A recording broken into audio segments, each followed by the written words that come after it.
Okay. So, hello there, Mr. D.O.S.A. It is a pleasure to have you with us for this interview tonight to talk about your tales from the table and how you started and who you played with Well, and how I got all the fun things that you did in the craps world out there. okay.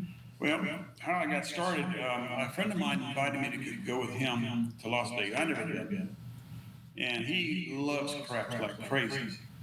And I was watching, and the tables are yelling and screaming, and people having a great time. But I was noticing some people knew what they're doing. Most people didn't know what they were doing.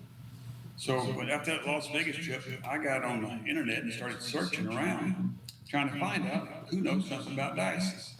And I ran across somebody, I forget the guy's name, but he told me, he asked me, you're from Texas, aren't you? I said, yeah. You need to hook up with a guy named Hetty. And I found out how to get hold of Heavy, and we made an appointment to go drive all over to Tyler, Texas. We did a little trip away. The wife and I drove up there. But prior to that, I'd ordered me a practice rig, and I was doing my thing, watching and talking to people and this and the other. And I drove up to Heavy. Heavy was sick of the dog. He had a cold. And it's supposed to be about, I think, a 2-hour session. It turned out about 4. We got going into it. And he just had me just tossing and tossing and tossing and stuff. And he said, you're doing something pretty amazing. And I said, what's that? I don't know what's going on. I have no clue. And he said, I'm writing all this stuff down, these stats, and I didn't know what the hell that was. He said, you very seldom throw a double pitch. And I had to ask, okay, what's a double pitch? You're right. What's a double pitch? And then he told me, okay, I didn't think you were going to do that. No, you don't want to do that. I said, okay. So that's how I got my start. And then he had what they used to call crap. I think it's Craps Fest or something he had in the summer. Craps Fest. Craps Yeah. Fest. Yeah. I went to that one, and it was supposedly the biggest one they had at that point. I don't think it was even bigger or not, but I forget how many people, there was tons of them. But I got there a day early and went to Dice Coach and spent some time at Dice Coach. And he was watching me. He said, listen, you need to pick one side of the table or the other. You've been throwing from both sides here. I said, well, is one better than the other? He said, yeah. I said, what? He said, stick right. You just got to use it. You got to stick right down. And I'm saying, well, I feel more comfortable to stick left. Okay. So I sat there and messed around and stick right most of the time.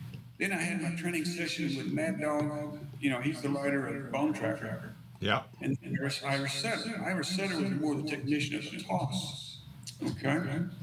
And they took me through the lessons and stuff. And they also said, you ought to stick right. I said, okay, all right, I'll do stick right. That night we had the meet and greet. Nobody knew me. Everybody knew each other. Yeah. And we're sitting there and they keep moving me around. I don't get the dice at all. I just move me to get movement out of people's way. And this and that. Finally, I say, okay, David, is anybody not shot? I haven't shot. Get up here. I'm stick right. And I have the hand of the night. And I got people got to, who's this guy?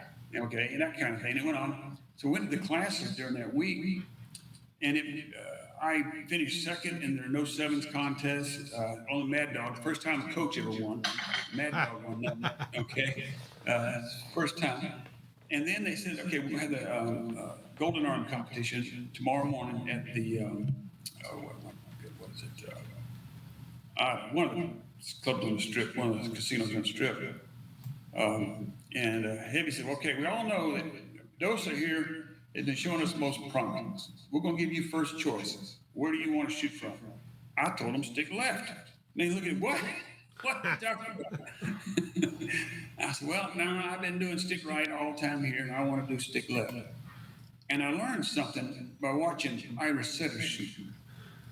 He would move his dice up far into the stick man as he could. I said, can you do that? This was everybody's going to lunch.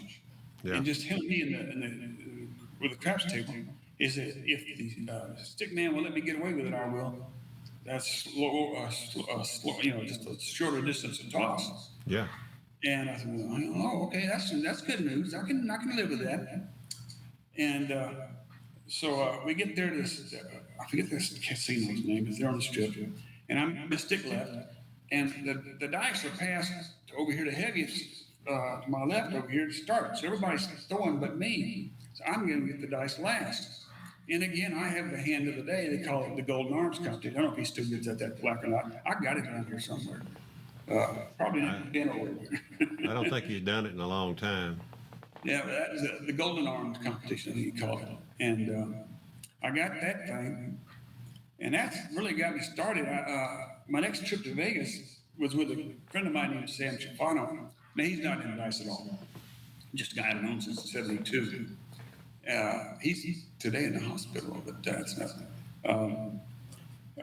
So we get there, and we're playing a card game, and we both dropped $500 like that, playing some table card game. And he said, boy, that was quick. I said, well, come over here and I'll show you how we get this money back. He said, what are you talking about? You play the craps, don't you? He said, not really. I said, well, come over here. We were at the Mirage. And there's two tables. One of them is going crazy. Everybody's screaming, jumping up and down, having a great time. And I walk up the table. I want nobody at the table, you know. I want nobody in my way and stuff. And I walk up to stick right. And there's nobody there at the table. The dealer said, he said, listen, that table's hot. This thing is cold as ice. I said, well, we're going to warm it up. When I finished that hand, that whole table had come over and joined us. And I won enough to buy my table, my craps table. When I got back home, I ordered a craps table, about $5,000. Yeah. And it barely fit in here. We had to squish it around and stuff. This room is 12 by 12, 14 by 12, I think is the room is. 12-foot table, so we had to have it at an angle. Right. And so we but that was my start. And I started out good and strong, and I did a lot of, I shot a lot with Stanford Wong and his guys. Those, right. The Tell us about blackjack that, guys. because a lot of people have questions about Stanford. So tell us about old Stanford and playing with him some. Okay, well, Stanford, actually, he's almost what I'd call a natural. He just doesn't want to take the time to learn. I watched him and watched him. My God. And he said, well, I just can't get it going. I said, well, he did pretty good at the table, but he'd prefer to get back and just watch us shoot. And, he's done 20-something craps book. I'm not craps book, but gambling books. You always used to see him on the Travel Channel or whatever when they talk about Las Vegas. Right. Now, he's one of these guys, he travels with a little bitty bag. He washes his clothes and stuff in a sink every night. He just travels very long. He even has a pad in Las Vegas. He owns WeP Publishing that's based in Las Vegas. Stanford Wong's not his real name. His real name is John Ferguson. Right. Stanford, because he went to Stanford. Wong, his wife is Chinese. Right. So that's how he come up with the channel. I got his phone number on here. My phone. I haven't spoken in years. We might call him. We might call him and put him on speakerphone. Yeah. Well, he told me, David, if I'm ever in Las Vegas and going to play craps, he'd appreciate it if I'd call him because he liked to play with him. We had a big meeting there in Las Vegas. I brought my entire family. I paid for them all to go out to Las Vegas. They'd never been. My brothers and sisters and their families. I paid for the whole kit and caboodle. And he took my youngest brother, who's dad away right now. He took him under his wing and was trying to show him how to bet. And he would tell him, now you do this, you bet that, and the other. And my brother got so hooked on it, he got in trouble online gambling. Too bad. It wasn't good. Yeah. Yeah. And but he saw what we were doing, how we were breaking in this money, and it was just we were having good times back in those days. I mean, I used to record every toss I did, and I only report on all my. You can't find my old trip reports anymore. But I would log every shot. If I tossed it, just like when I was practicing, if I tossed it, I logged it in a little bit. I had a little binder I'd take in my pocket, little small thing fit in my pocket. If I tossed it, I recorded it and I reported it. But it had to be witnessed by somebody. And if I had a hand and it wasn't witnessed by anybody as part of the Heavy's group, it wasn't reported. It didn't happen. And I've had some pretty wild adventures that way. Did my first call shot that way at the strip thing on Vegas. I had a guy, he was a dark sider, and I got up there, and of course I don't even miss the dark side except for when I don't have the dice. If I had the dice, we're not going to play. I'm the same way. Yeah. And this guy, he was he got pretty upset with me. He said, "Listen, when are you gonna stop this?" I said, "Well, maybe you should change your betting, huh?" So he did. He flipped around, and I'm still going. And he says he threw $25. I want a hard 10. That's for the. He said that's for the shooter. Hard 10. I looked at him. He said that's the only damn thing you haven't hit yet. He said, "Oh." So and threw them dice down there, and I wasn't happy with the toss at all, but it came up with a hard 10. Oh my God. And, you know, Yeah. yeah, I forget what they paid me on that one, but, you know, that was a crazy hard 10. I've had some weird call shots. You ever met the poker pair? The who? They call themselves the poker pair, husband and wife team down in Biloxi. The poker pair. I know of them, and as far as if I've met them, I'm not 100% sure. Well, my understanding is they stick into poker nowadays. They weren't really what I'd call good at the dice control, but they were good for the when we go down there. They were good blockers, you know. Yeah. Back in my day, we planned it out. You're going to shoot in this position. You're going to shoot in this position. That's up to the shooters. If we had some really good players there, we'd have 3 to 4 max. Everybody else was assigned blocking positions. Right. Okay.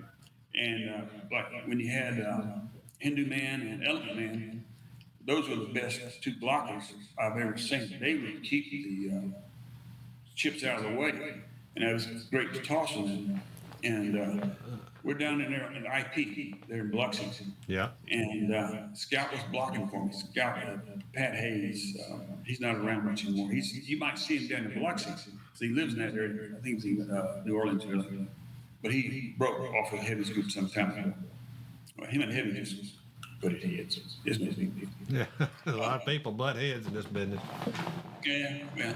So he's down there blocking for me, and I'm in the middle of one of these hands, and I'm at stick left. And I found a table I like. I found a landing spot, and we're going to town. When I'd 7 up, the table quickly passed the dice back to me, and we go again. But Scout, if you had never met him, he likes to talk. So he turned to talk to his person on his right, and his ladies jumped in there, all the chips right there where I'm landing. I'm like, oh my God. Scout finally wakes up, sees what's going on, and he starts whispering in her ear. Yeah. She looked at him. He can do that. Now she's talking real loud. He can do that. She pulled her chips back and threw $25 on the hard 8. She said, "I love a man with a hard 8." Me tell you. I love it. And the whole table's laughing now. And I'm getting kind of embarrassed. And I point to the guy next to me. I don't know who he is. I said, "Do you believe this lady?" He said, "I got to believe her. I'm married to her." That's the poker. I met the poker pair. And so I set the dice, and darned if it didn't pop up that hard 8. The table went nuts. And the little, the supervisor there, she looked at me, and I'm like, oh God, here we go. This is going to start again. I've had this before. And she looked at me and she said, "You are the man, aren't you?" So I thought she was going, "Okay, you're out the door" type deal, because I've been walked out once before. That was a Main Street station. I walked out. That was. We'll learn about that. Well, you can tell us about that in a minute. Okay, but yeah, that's how I met the poker pair. That was back in them days.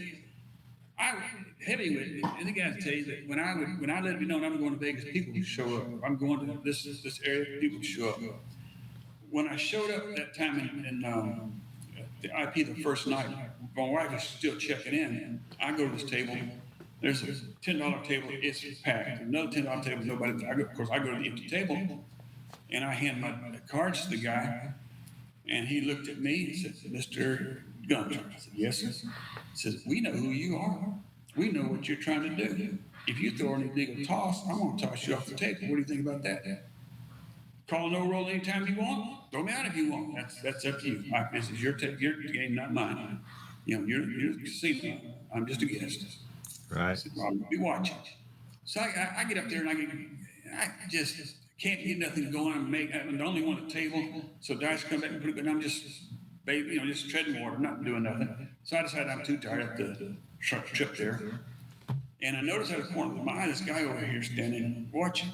And God, I can't remember his name now. He was an accountant. Goody something in there.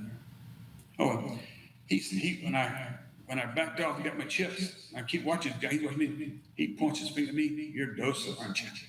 So I've seen your videos. I know that talks anywhere. You're D.O.S.A. Boy, I try to emulate you, but he's left-handed. Yeah. And so it's kind of so.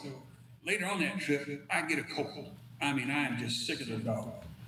And we're on our last day, and guys, David, get stick in here. They're all at the table. David, we got room for you right here, right here. Stick right. We'll get you to stick right. I said, I'm gonna do you guys a favor.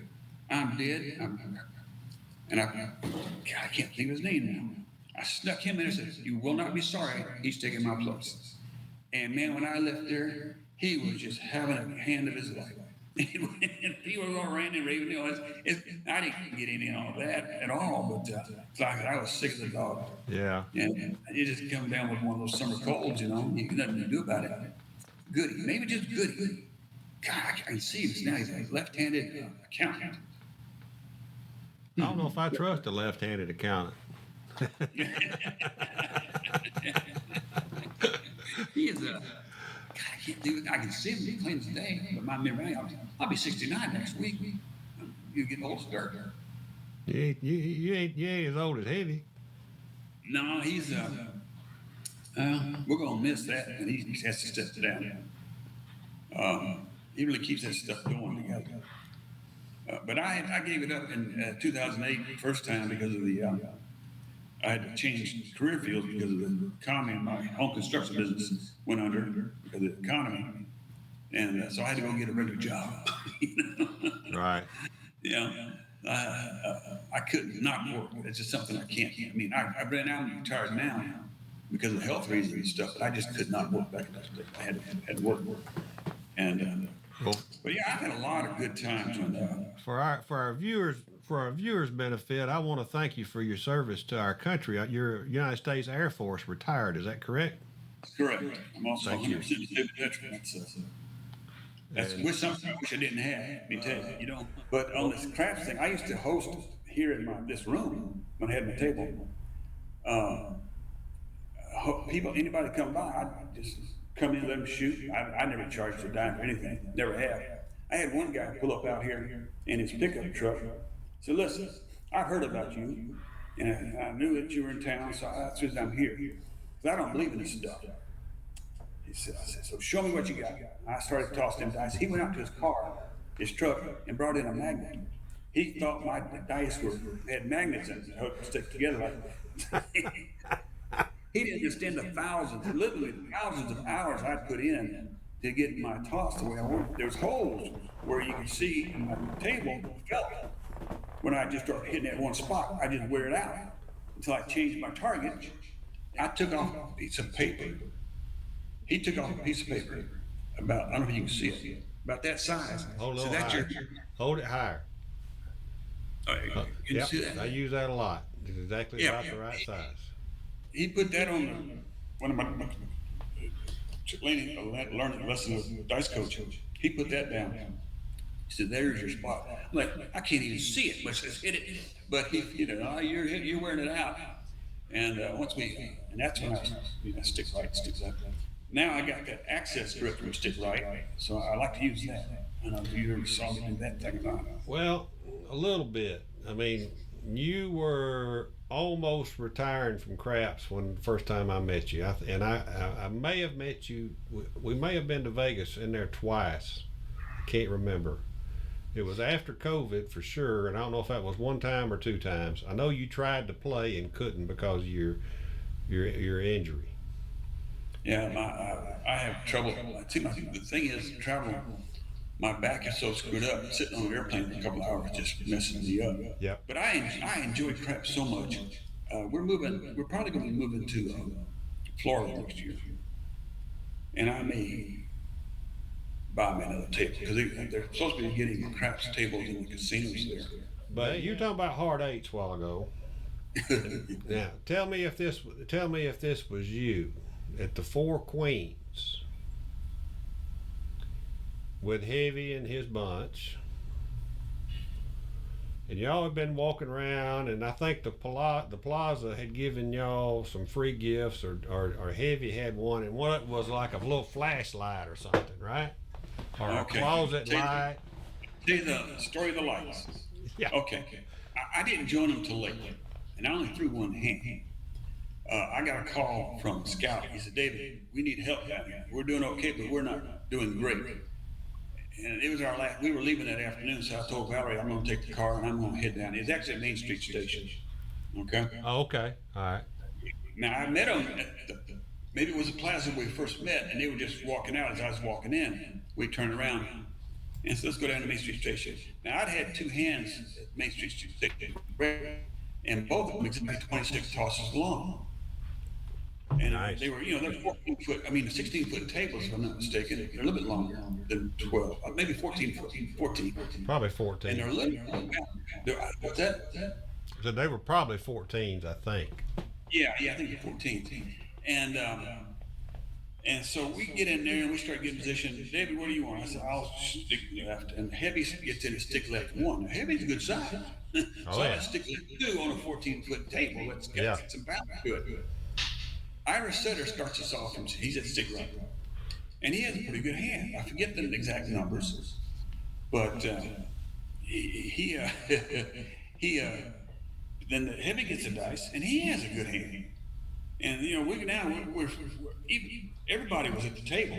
Even one of the dealers from one of the other places they had been to that morning had got off work and had joined them. Right. She was part of the mix there. She would, let's go follow these guys.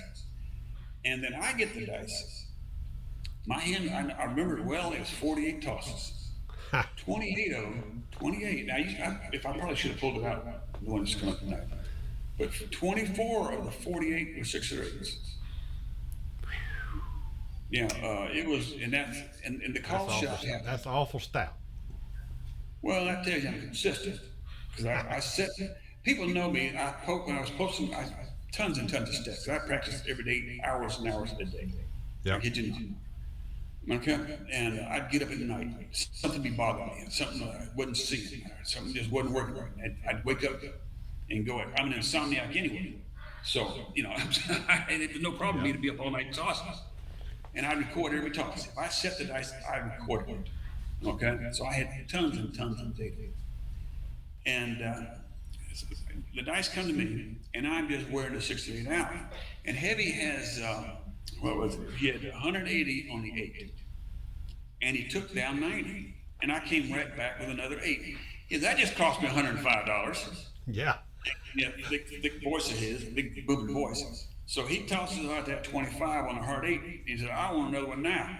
If you do it, I'll give you this pack of lights that he got from becoming a players member at some of the clubs they went to that morning.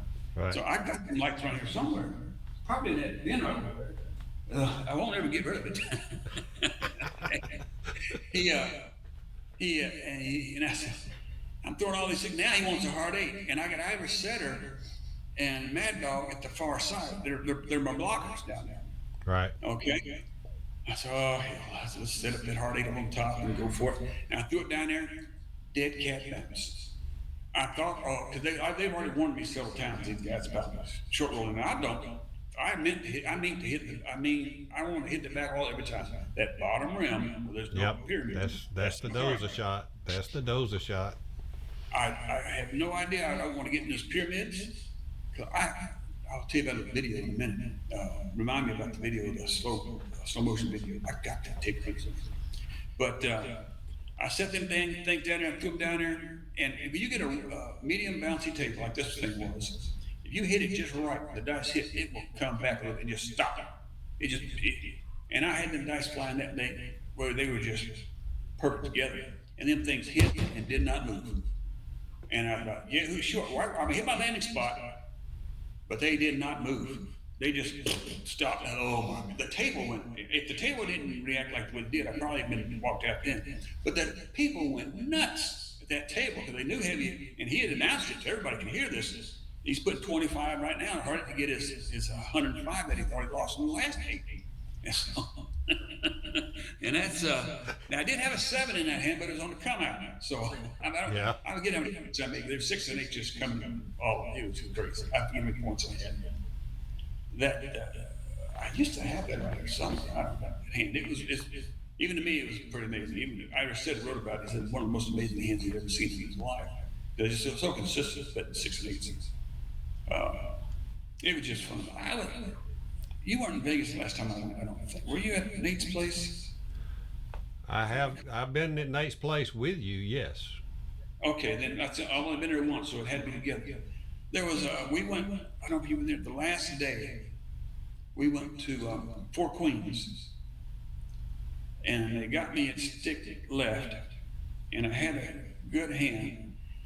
And somebody made a mention. The only thing I haven't hit the all tall was a 4, and I set the dice up to full of 4. And Nate said, "What are you doing?" I said, "I'm going to try to get that all tall and small." I said, "I don't do that, because you really at all tall and small. The reason it's such a lousy bet is that you got to be pretty wild to hit all those numbers. I hit 6s and 8s, always have, always. You know, Yeah. I don't get the small and tall, small, tall, all very often. You know, so I don't even bet it. But somebody said the only thing I hadn't hit was a 4. And I said, I'm setting the dice for the 4. And Nate says, "What are you doing?" I said, "Well, I'm going to try to get that 4 for them." No, look down there. Where's their money at? Their money's on the 6 and 8. You keep on with your 6 and 8s. You keep on with them things. Look where all everybody's got their money at. I looked down there. I thought, well, hell, he's right. So I kept on with my thing. And when I settled out, the whole table passed the dice again, passed the dice again. Had another decent hand. I don't recall you being in there. I don't know if you were or not. Nate would have been at this. At the corner, not the corner, straight away. He liked straight out right about that time. He'd switched to straight out a lot. Yeah. I would have been either heavy would have put me probably in stick left hook. Yeah.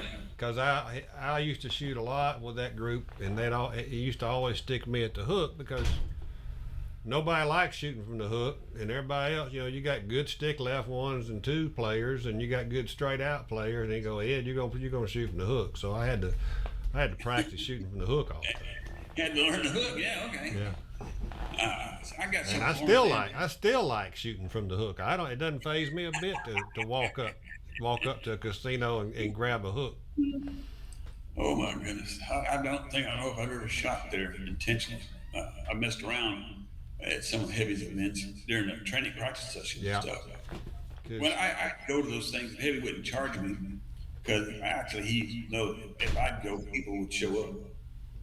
And of course, I was one of his coaches and stuff. I didn't get any money or anything like that. But if I saw somebody that had some promise, I'd take them off to another table and say, "Listen, let me show you something here, what you're doing. The only thing you got to correct is this." One of my biggest, I think, my contributing, what do you call it? The biggest thing I contributed to the system is look over at your monitor real quick. Yeah, I see that. Oh, do you see that? Yeah, I got to lose some weight there, don't I? You probably were a little bit heavier right there than you are now. Yeah, I'm down to 178 today. Oh wow. Yeah, you remember it? You remember where that was at and what that was? No. Well, it's probably a dealer school, I'm guessing. Yeah. I know it's not Biloxi. That flag there, I can't. Man, I don't know. There you are with Heavy. You standing back there drinking a Coke. Yeah, I don't drink alcohol with all these pills I take. Yeah, you don't need to. Mm-hmm. But yeah, there you are. There's Irish setter. Which one? The guy with the glasses and the white shirt. Isn't that Irish setter? I've never met him. Well, Irish setter, he was more the technical guy. Oh yeah. That is. I've seen other pictures. That is who that is. That's Irish setter right there on the right. It sure is. That is. He was when I got into. I think that's Hindu man there with the glasses with the stick. With the cap on there? Yeah, with the stick. Yeah. Yeah. I'm pretty sure that's Hindu man. Let me blow it up for you. Does that help? Is that him? Yeah, that's him. Yeah. Is that? I can't quite make out the one beside him. Is that Elephant Man? That might have been it, but they were tight as ticks for a long time. Some reason they told me they had fallen out, and they just I don't know. So I was told it wasn't good, and it's surrendering. Yeah, you were surrendering or telling everybody to keep their hands out of the way. I don't know what you were doing. I was curious about that one. Oh God, I got a crazy story about getting your hands out of the way. Let me hear it. Tunica. Yeah. And Hindu man and elephant man were there, and it was one of our last nights. And I just stick left. We were there. I'd met one of those uh, MIT guys. Oh, what the hell was his name? He would only bet the pass line because that's what my numbers told him. These guys are numbers guys. Yep. You know. Yep. Only bet the pass line. And we're having. I mean, I'm having a great night. And he comes walking by, and I grab him. So listen, I want to see you shoot. So I stick him in, stick left too. And I kind of get out of the way, let him shoot. And he starts throwing. I'm watching. I said, well, this ain't bad. But he's only got a pass line bet. I said, what do you normally throw? He said, I throw a lot of fives. So I throw some money on the five. And he keeps hitting them fives. Yeah. But he won't bet it. No, it's a pass line bet. So I want some money. He finally passed the guys to the left. And I get on that table. We got Hindu man down there on the end, and we got elephant man down there with them. They're blocking for me, and we just having several guys are having good hands. And I get to my second hand of the night, and I'm just going to town to stick left. And I get the dice, and I look down there, and we've got a lot of money out there. And this lady puts her hands out in the middle of the table with her chips and stops. And I stop my talk. Stop. Whoa, what? And she was talking, I don't know what to do. And one of them down there, I think it's elephant man, said, get your hands out of the way. And he's, David, breathe, Dave, breathe. Because they broke my rhythm. Yeah. And I think it was Heavy. He said, get your money off the table. And so we packed our bets off. And sure enough, I settled down. But Heavy was smart enough to call him, get your bets off. Heavy has a way, and everybody, everybody's talked about Bo and taking classes from Bo, and everybody talks about the way Heavy can read a table, read a tosser, and make the right bets, or pull them down, or turn them off at the right time, all the time. It's uncanny. I saw him do that in, again, I won't say it was Tunica. They had this, if it's the table, if you might know it, the table with the bar right behind the stick man, that big old column. And you have to go around it to change position or whatever. I don't know, they may have changed all that by now. But we'd had trouble early that morning before breakfast with this, one of the dealers. She was just not having a set. She was mad. And, Heavy gets in there. She's got a little weight on her. And Heavy gets on there, and he gets her laughing, but she doesn't care. She ain't giving nobody nothing at all. No, she just laughing, blushing, and everything else. Heavy. I'll take care of this, and he did. He had her going, but she didn't care. But I've had stickmen swing at my dice. Really? You ever see? Yeah. I've had a lot of them try to interfere at times, but I've never had one take a swat at it with his stick. Oh yeah, Tropicana, that dude. And we had money out there on the table for him. We always keep the dealers in the game, And this guy trying to hit my dice, and we take down all bets. We took down all the bets. I 7'd out, and we pull out our money. Man, you just cost yourself. We just stayed here for long. I like them tables. They were good tables. Yeah. I can control them tables. And so you just lost yourself a lot of money. The other dealers were getting ticked at him. So we packed up and left. Yeah. We were there a while. We liked tables, got our positions and stuff. Did you ever meet Dead Cat before he passed? No, I did not. But I'd love to hear some stories about him. Somebody asked me today if I had any stories on Dead Cat, and I said it's only been mentioned a couple times. So here's your opportunity to talk about Dead Cat. Well, him and I used to do I used to go to Vegas all the time. I mean, literally all the time. And some trips I just wouldn't even mention. Because I said, guys, I'm going to be gone a couple days. Gone. And Dead Cat and I set up a little trip, just me and him, where we were going to go to the tables. And he had a pretty toss. Now, I didn't know it. I'm too naive. about drug stuff, he was always pretty wired up, in my understanding. People tell me, I lived a sheltered life. I was in the intelligence world for 20 something years, and a urinalysis test all the time. So I never worried about the tests. Didn't never do any drugs. Have never. Now I'm so drugged up, I don't. But mine are Yeah, legal. you. Yeah. And so we get there, and I would get on to him because he would bet these $2 and $3 bets on the what do you call it? He wanted to shoot a 7-11, 2 and 3, or 2 or 3 and 11. What do you call those bets? The C&E. Yeah, CNE on the count. Jeez, it run me nuts. If you can control the dice that well, put some serious money out there and Yeah.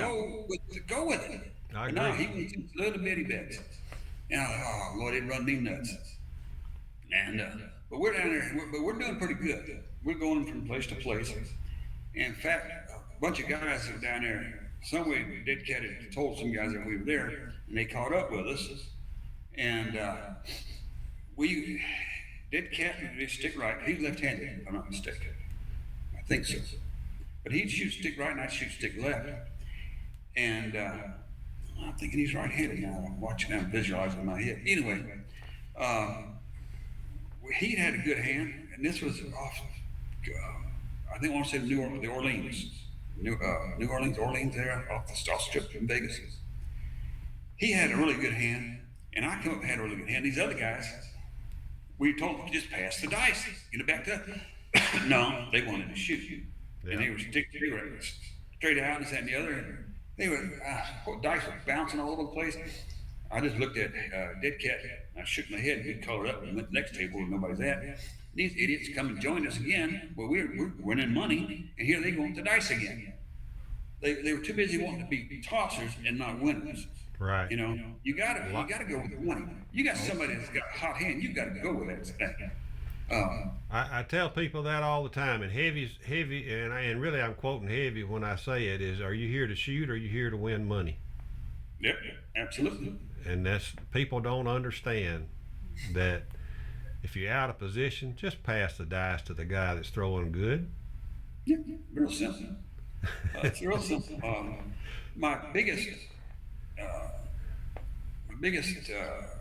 wins came on one trip. It was only a 3-day trip down to Biloxi. This is when I was first getting started. I met with Wild Child and Scout, just the three of us. You were with Wild Child? Yeah, I don't know how his health is now, but it wasn't good then. He's got a lot of weight on him. I don't know him. I know of him. I know him through the forum, but the stuff he writes. I was down there. I kid you not. There wasn't a table we didn't walk away with money in our pockets. And even was it Harris got the super bouncy tables? Yeah, they do now. Yeah, I want to say it was Harris. And boy, I got away there, and we may have won $10 or $15. I'm getting the hell out of here. I'm winning. We're gone. I'm done. Why not? We were winning. I mean, they were like, why are you leaving? Because this I can't control this one. This one, no. We're lucky to get out here with anything. But we left, and I kid you not. I don't care where I went. That entire weekend, I was on it. This is my first thing. But the scout later told me that they had, has Wild Child talked to you? I said, no. He said, well, he told me that we got to get away from you. I said, what? Why? He says that nobody can keep up what you're doing. Pretty soon you're going to get tossed out of here. So we got to get away from you. I'm like, well, that's up to you. He said, no, I'm not going anywhere. But he said we should leave. Well, that's up to you, but I don't know, man. But back in them days, I mean, I was so honed in on, if I found my table, I mean, I go check the table, I feel the table first, I watch the dice reaction, somebody else playing, then I know, okay, I want this table. You know, the 4 Queens? Is it 4 Queens that got those ridges in Vegas? I believe it was, yes. I don't go to Vegas very often myself, but I think you're correct. But see, one of those ridges was right where I want to land, so it was great. It's where the ridges aren't, is where your dice put back funny. But one of those ridges was right where I wanted to land. So it's no big deal to me. Bring it on. Let's go. So I had some good hands down there on that thing. But people were scared of that because of the ridges. Yeah. You know, your dice hit where there's no table, no hard wood, and it would just bounce funny. I just don't hit that spot then. You got to know your dice well enough. Uh, I gotta tell you a secret about that one hand where I tossed all those sixes and eights. Yeah. I wasn't doing the 3V, and everybody thought I was. I wasn't. I was throwing a 2V. But the way the dice were splitting and stuff and where they were going, Yeah. I knew the dice well enough back in those days. I could watch the reaction after I tossed the two. I said, okay, this is what I need to get my 6 and 8. Yeah. I don't know if anybody knows that today, but I was throwing the 2V that night when I shot that morning when I shot all those 6 and 8s. Now, when I'm on the hard 8 for heavy, I did set the 3V because I wanted 4s on top. Because I said, okay, I'm getting a primary. My big deal when I was teaching and writing, and I mean, I kid you not, only heavy had more posts than I did, was primary face hits. You've got to have primary face hits. Then you know what to out of bet. You've got to have primary face hits. And that's why I work so hard on it. And I literally, I'm kidding you, it's thousands of hours, thousands. I remember, and I don't want to forget it, so I'm going to go ahead and bring it up, because when we were on Nate's home table, and we were practicing, and I remember watching you from stick right, and you were throwing a little pincher type toss that you were yeah. And you had such a light grip on it that the dice would just basically just roll over but still stay in your fingers. Yeah, they'd fall back. Yeah, and you would take those things. I don't remember if you left them on the table or you picked them up and then tossed them, but they would hit and then just kind of trickle right up against the bottom of the rubber every time. I got that toss. I mean, people talked about it. They called it a pincher grip, this and the other. But if you look at the Mad Professor's Crap Shooting Bible, yep. Have you looked at that? Yep. He's some pictures. Yeah, he sent me a copy once because I cut up his book.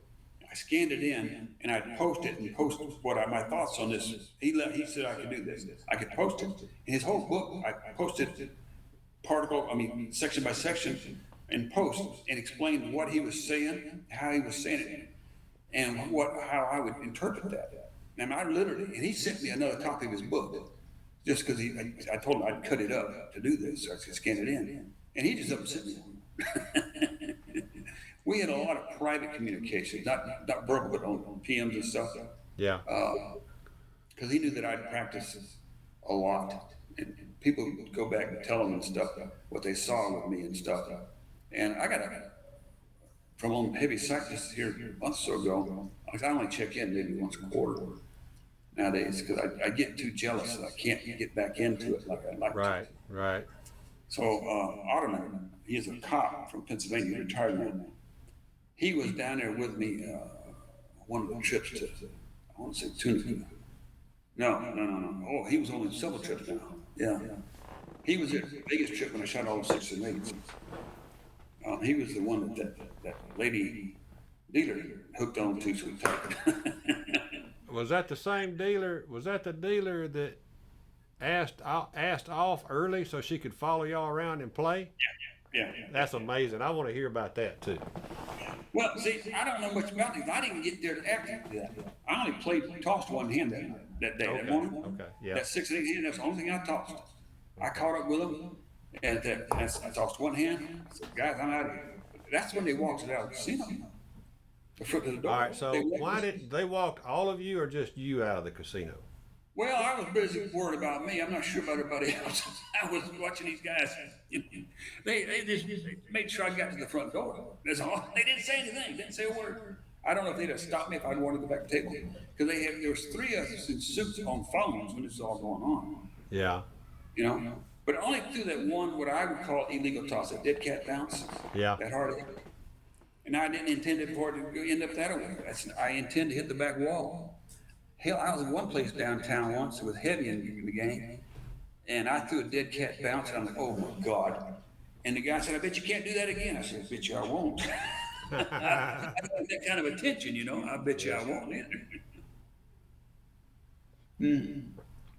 Well, No, so they just let y'all color up and then made sure y'all went to the door, right?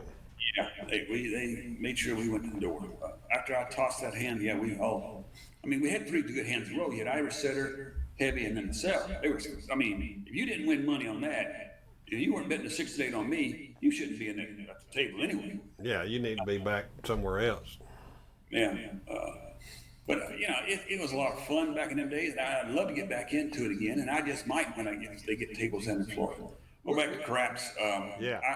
I hope to get back into it. But see, I am. What's that term? When I, it's like a dog with a bone. Once I get into something, that's what You I do. focus. You focus in on it hard, don't you? Yeah, yeah. It's like So, when yeah, go ahead. when I saw Heavy, when I first time saw him tossing, one of my first lessons up here in Tyler, Texas, I looked at him. I said, "Listen, this is eye-to-hand coordination." He said, "Yeah, there's a lot of that in it."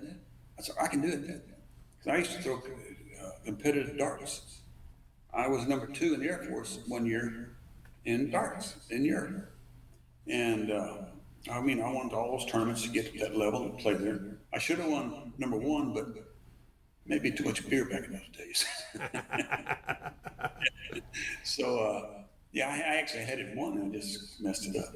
Uh, it's odd hand coordination. I can do it. It's like catching football. Odd hand coordination. I can catch football, and I can throw some darts.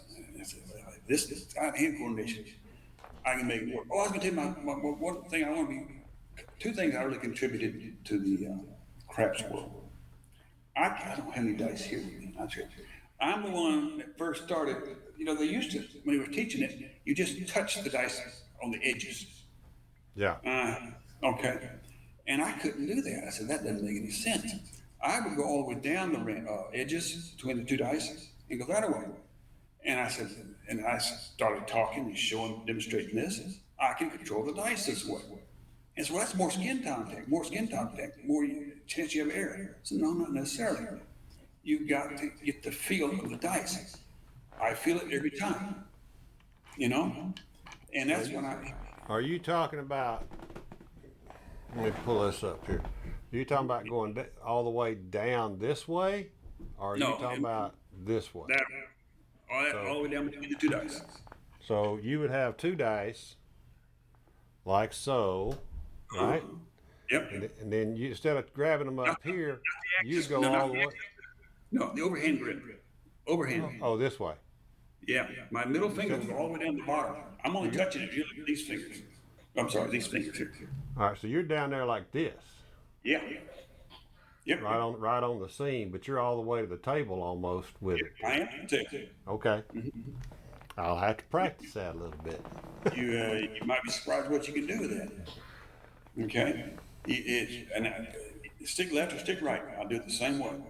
Now on the access grip, that is on the sides. Okay. Yeah. I call it access grip, the pincher grip. And well, that's a crazy how I came across this thing. Nobody could do it. I mean, you read about it, and some people say, "Well, I saw this one guy and he was unbelievable with it, and I saw this guy and he could." Well, how do you hold the damn things? I mean, then I came up with the idea. When I'm going forward, the dice start falling backwards, and that's how they fall away from you. I'm gonna try it again because I can't. I'm gonna try to emulate what you do, but if I remember right, you grabbed them right up there, right on the front corner, No. barely. At the bottom. Was it at the bottom down here? Bottom front corner, yeah. Okay. Yeah. So And they will bottom fall, front corner.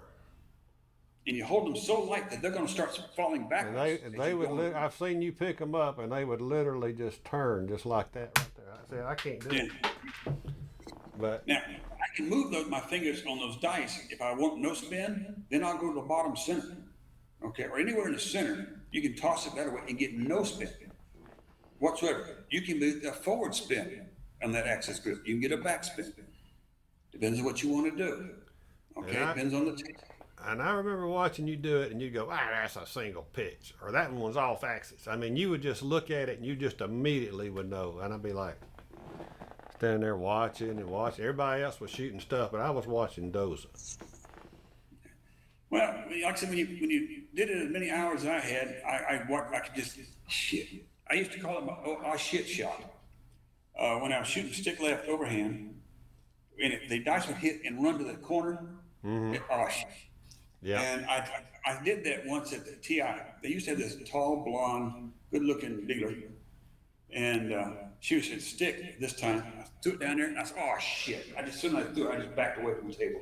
I knew it was 7 down, and she just looked at me. "You're one of those, aren't you?" I said, "Yeah, I guess so." Yeah, I mean, as soon as I let the dice go, oh shit, I knew it. Yep. Oh shit. Sorry, I'm sorry about the language, but that's No, that's all right. I cuss on YouTube all the time. Ask anybody. Just ask anybody. But oh shit shot. You guys used to play with me. They used to call them, they's all shit shot. Yeah. Who was your favorite? I mean, you a couple things that I want to revisit for those that are new to the game and learning this game and trying to figure out how to influence dice. Number one is practice. You have talked about practice and practice and practice, and practice is what made me as semi decent as I don't consider myself good, and because practice is where it's at. But I mean, I'm way better than average. But there's a lot of guys that you know that I know way better than Ed is, and I don't know that I'll ever get that good because of my age. But you got to practice, folks. If you're listening out there and you're new to this, throw it in a shoebox. I don't care what you're throwing into until you can get something better. Then get something better than that down the road, and just keep building and keep building. You ain't got to have a fancy table to start with, but you've got to learn. You've got to learn to toss the dice. Yeah. And then the importance of blockers. You've mentioned blockers 2 or 3 times. Oh yeah. Now I'll tell you, and you probably know the guy. You know Pappy Van Winkle, right? Boy, it sounds familiar. Asian fella from the Northeast. Yeah. Hangs out with Bo Parker a lot now. My mind is not where it used to be. That's all right. But he's the best blocker I've ever had. Now he had hurt his arm or shoulder, and we met up in Vegas, probably last time I was there, which was 2 years ago. And he says, "I'll block for you all week." And I said, "You're on." And I don't recall ever hitting a chip all 5 days. Wow, that is really good. I mean, he could keep people out of my landing zone better than anybody I've ever seen. There's another story I had at Bellagio. I was having, Scout was stick right, I was stick left, and we were having a good time. And the big name gamblers came out and taking a break. You know them on the guys you see on TV all the time. God, I can't think of their names now, but they're famous. They came out and they told us they would be closing the table for those guys. Yeah. They moved us to another table. Right. And we said, okay, fine. And this one guy, he'd been following us around a little bit. We don't know who he was. So he gets down there, and this time, for some reason, I get to stick right. Scout, I don't know what happened to Scout, but he wasn't there at this next table for some reason. Now I'm going to take a piss, but I get down there, and this one guy that was following us puts his chips right where I want to land. Well, I just put a pass line bet down, and I plow into his chips. He sets it back up. It's just saying a pass line bet, and I'm plowing into his chips. Finally, about the 5th time, I haven't 7 down.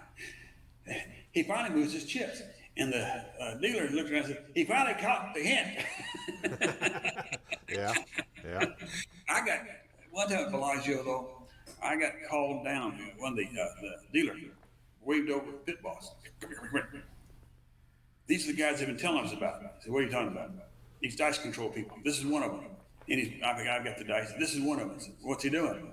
He's doing something with the dice. He said, are they hitting the back wall? I said, yeah. That's all he's got to do.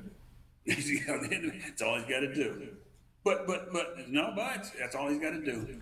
He said, the guy looked at me, sir, please have a great day and enjoy the Bellagio. That's what this pit boss said. Yeah. told him to leave us alone. I've not ever gotten much heat at the Bellagio. Again, now I don't play Vegas that much, but the Bellagio in the mornings is always one of my favorite places to go.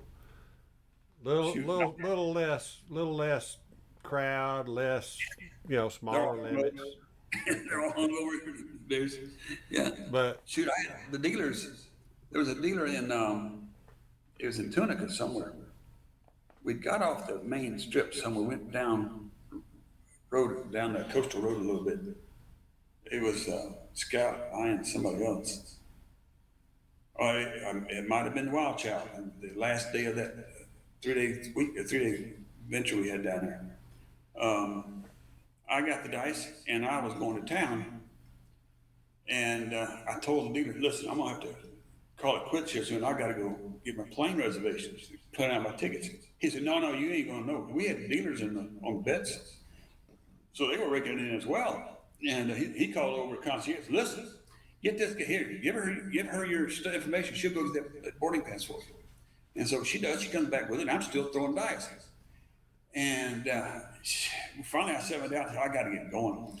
And she said, listen, you're going to come back sometime, aren't you? And let's get our money back. I said, well, sure. I haven't been back. Okay, but I said, sure. She said she gave us 2 tickets, or all 3 of us tickets to their champagne brunch. I had more. It was both, but it had crab and crawdads and everything else. And there's this champagne brunch deal. And man, I never had ate so much. Man, I wish we'd come back. Sure, I'll come back. I don't even know what casino I was at the time. I do love Biloxi. I love those automatic buys on the 5 and 9. Well, 4 and 10, 5 and 9. Yeah. And I've adjusted my, you like to throw 6s and 8s, and I ain't got a problem with, if I get hot on 6s or 8s, I'm extremely happy. But I love it when I get hot on a 5 and 9s. Oh, yeah, that's more money, huh? Yeah. Shoot, I remember heavy tossing once. Now, he hit a 10 on the come up. All right, set point is 10. Came right back with it. I don't bet 4 and 10 very often. About his third one, I said, okay, I'm gonna put some money on this 10 because he's hitting 10. When I finished, when he 7'd out, I was taking one and the next bet we'd double. Taking one, next bet we'd double. I had $300 on that 10 when he 7'd out. So I don't know how many 10s he hit, but he was rolling them 10s. Yeah, he gets on them streaks. He gets on them streaks. I played with him just a little bit back. I think it was about late February or March, and his toss looked as good as I've seen it. And I've known Heavy for many years now, but his toss was spot on. He was at stick left, one, and guess where I was? I was in the hook. But Yeah. Nate come down there and asked him. He said, "You gonna trade places with Ed?" And he said, "No, Ed's gonna shoot from the hook." I was like, "Okay." Get you pegged with it. So, but he tossed a really nice hand. Nate did, I did. We all 3 of us had nice hands. They weren't monsters, but they were really nice. Upper team, lower 20 hands. I can go grab a pair of dice if you want. I can show you some of those grips. Yeah, go ahead. I'll just you're gonna give us a grip lesson. Well, if I can remember all the setups on the dice. Okay, this is my. All right, you're gonna have to go higher because you're not in front of the camera. So there you go. Okay, this is the 3V. Can you see the? Nope. Higher. Yeah, higher. There you go. 3V. Yeah. This is how I would set it up. When I'm practicing, the red's always on the right. Yeah. Okay. Well, then I admit to put it like this, you know. Yeah, here we go. Now this is my hand. See how I'm all the way down? You are all the way down. You're Yep, further than that's- down. You're down. I don't think I've ever seen anybody grip it that low. Well, they talked about skin contact being bad. That's what we were first taught. Skin Yep, contact yep, bad. yep. Control is good. My theory, control is good. Okay, I have all control over like this. I control everything. You leave your pointer finger. You leave your pointer finger just kind of touching it, or do you leave it just like that right there? Two fingers. This is it. Okay, that's Now, it. may not look it when you see it because I'm getting the dice straight. Yeah, When you see me sitting up, my hand, I'm sitting up, but when I'm throwing, it's coming off. These are yeah, coming off. yeah. Okay. And I'll do the same thing for stick right. It's the same thing. Now that access grip that everybody seems to be amazed by, and it's so really hard to do. This is my normal grip, okay? Right there, way front forward. Right. See it? Okay? Yep. Yep. And when I let go, these dice will start to tumble backwards because I'm holding so light. Yeah. When I'm going forward, they're falling backwards. Yeah. Okay, now I want no spin right here. Can you Right. see where the grip is now? I'm Yeah. in the middle. I'm down at the bottom again, but in the middle. No spin. All right. So That will you're kill not me. on. I always thought you were on the front corners, but you're not on the corners. Depends on what I want to do. The table dictates that. Okay. Okay. When you All right. when you watch the table, how your dice are reacting to it, I got to adjust. The table's not going to adjust to me. Okay. I've got to adjust to the table. Perfect. Perfect saying right there. The table does not adjust to you. You adjust to the table. Absolutely. And if I want forward spin, come this way. This is again very light touch, and it'll fall when I'm moving forward. It'll fall like that, and it'll get the forward move. So then they just kind of roll. Yeah, depends what you want to do. Yeah. Sometimes you got to get real. The table's so hard or so soft, depending on the conditions. You got to get these dice to land almost at the table. I mean, right there where the table hits the back wall. Yeah. Depends. Like I said, whatever the table's giving you, you got to take it. You can't fight the table. You're gonna lose. All right. Right. So that's what I mean. I kid you not. I wore holes in my felt. Yeah. That's my practice so much. I mean, there's many different holes, not just one. Many different ones that I'd be trying something different, and I'd practice that much. And I'd always buy these new dice. I've always got good sharp dice because at the casinos you always have good sharp dice. Yeah. They're good. They're new. So you got to practice the way you play. Hey, that's my saying. Yeah. I always say that. Practice like you play, play like you practice. Absolutely. And you got to know what the dice are doing. Like I said, when I did all that 6s and 8s in that one hand, I was throwing the 2V. People didn't know that. They thought I was doing my normal thing. But when I started throwing, I was like, whoa, these dice are not right. They're not landing, not rolling right. I'm at stick left 2 on a 14-foot table. That is too far for me. But so I adjusted. Okay? Yeah. Take what the table will give you, not what you can't take from the table, you can give. Let the table give you. You're not going to take it.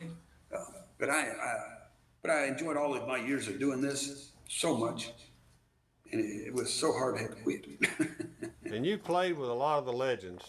I mean, you did. I've been Early lucky. legends. Yeah. Irish setter, he was he was like I said, he was a technical guy. When I was doing the like Mad Dog was when they were giving me my lesson between those two guys. Mad Dog would be recording results, and Bone Tracker would tell him what we should change the sets to get what thing. And I learned this on my own once I started getting through so many times. I would know, okay, today I got to do this. And I don't tell you, I don't tell too many. I've told it before. I had a practice session of 105 without a set. Really? It was over 3 days. I was throwing and throwing and throwing. I said, well, I'm not learning anything. Everything's perfect. So I quit. I came back next day, just kept going. I said, well, okay, I'm not learning anything. You know, I'm in rhythm. I know I can beat my table. It's my table. Yeah. You know, because I ordered it how I wanted it. And 105 over 3 days. Yeah. That's a mighty fine little practice session right there, buddy. Well, it skews your stats like crazy. You can't even count it. It's so skewed. Yeah. But it's great to think about. It's My longest toss at a table that I know of, I recall, is only about 49 or 50. Yeah. You know, that one day it's 48. I didn't have some of those I know I've heard the guys come back and say they had a 79 roll and this, that, and the other. I've never witnessed anything like that. But I'd like you pounded the same numbers over and over and over. yeah, that's the key. That is the key. I can't get people to understand that. That is the key. And you just can't go throw and throw and throw. People would get upset with me in Vegas and stuff because where's Dave at? Where's Dave? Well, Dave's only going to throw when the conditions are right. So you got to get up early in the morning, and when the tables are crowded, you're not going to see Dave around here because he ain't going to get the dice enough. He wants the dice. I mean, that's what I know. Okay, I was a shooter, and I didn't care where they wanted me, stick left, stick right. Now, Nate, the last time, they tried to get us to shoot from, this was Biloxi last time I saw Nate. He wanted me to shoot from straight out in practice. I said, you got me, wanting to shoot me straight out. Okay. And they started tracking the rolls, and the numbers came out okay. But I just, it's not for me. Right. Okay? Right. The closer I can get to that back wall, that's the less effort I got to put, less energy I got to put into the dice. Less energy is good.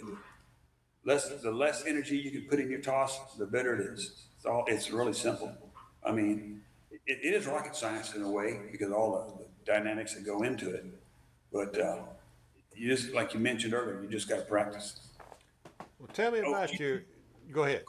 Finish up. Did you ever meet Charlie Weisskopf from Chicago? I know the name. Did I meet Charlie? He wrote 4 books on craps. Oh, okay. I don't know. His last book, he asked me to write a chapter. I wrote chapter 51. I think it was chapter 51, and it's almost a quarter of the book. Okay. And what was it on? Practice. Yeah. It's all about the one subject, practice. Right. I said, let me get practice. And my wife is a wordsmith. And Charlie was telling me he always has trouble getting his books through the editors. And he said, they came back with no corrections to your chapter. Not one. I said, if they would have, they'd had to fight with my wife.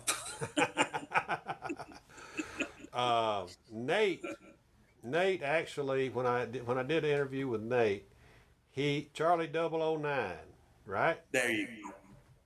So Charlie had a couple of books, or ever how many books, but Nate had the copies, and he held them up and talked about them, and he flipped it around because Charlie's dead, and he said, here was Charlie's picture. I mean, they look like mint condition books. Of course, Nate's going to take care of them, so you could see he had bookmarks in them, that kind of thing. But yeah, he had copies, and he showed everybody the copies of Charlie's books, which you can't get no more, right? No. Charlie Weisskopf. Yeah. Yeah. We would meet early in the mornings down at the TI. He likes to play at the TI, and we would go down there and toss before anybody got up and stuff. And I got in at stick left. That's where he likes to shoot from because he said, I'm going to go out and grab me a cup of coffee. I'll be back. Go ahead and shoot.